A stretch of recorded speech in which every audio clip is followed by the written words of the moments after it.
Voici l'intégralité des informations les plus importantes du football international ce lundi 8 juin 2026. Rien n'est oublié, avec les détails précis, les coulisses et les citations des joueurs et dirigeants. Le séisme Florentino Pérez. C'est l'information majeure en Europe. Florentino Pérez a été officiellement réélu président du Real Madrid avec 65% des voix contre 35% pour son rival, Enrique Riquelme.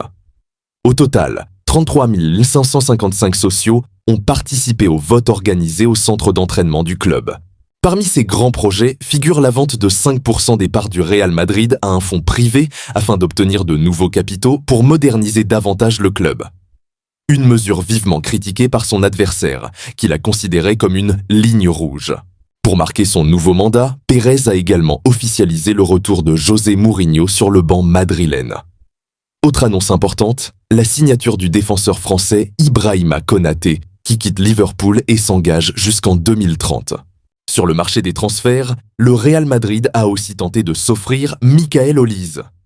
Malgré une offre potentielle de 150 millions d'euros, le Bayern Munich a fermé la porte. Son président Herbert Hainer a répondu fermement. Michael Olise est un joueur du Bayern. Si Florentino Pérez souhaite nous faire une offre, il peut s'épargner cette peine, même pour 150 millions d'euros ou plus. Agueux. Équipe de France. La pression autour de Deschamps. Les Bleus affrontent l'Irlande du Nord ce soir à 21h10 au stade Pierre-Mauroy de Lille pour leur dernier match de préparation. La pression est forte après la défaite 2-1 concédée jeudi dernier.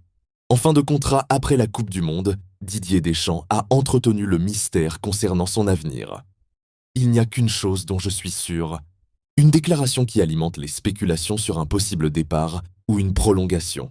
Sur le plan sportif, le jeune Désiré Doué devrait être titularisé aux côtés de Kylian Mbappé pour compléter le quatuor offensif. Agueux.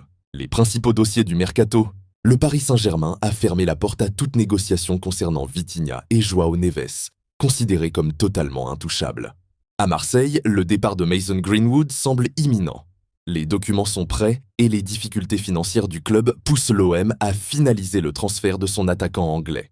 De son côté, Jean-Philippe Mateta est arrivé à Milan pour régler les derniers détails de son transfert à l'AC Milan.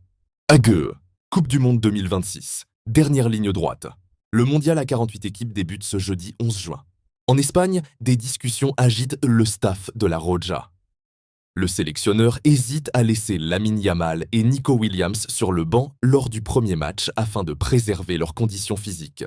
Enfin, Luka Modric, désormais âgé de 40 ans, est arrivé aux États-Unis pour disputer ce qui devrait être la dernière Coupe du Monde de son immense carrière.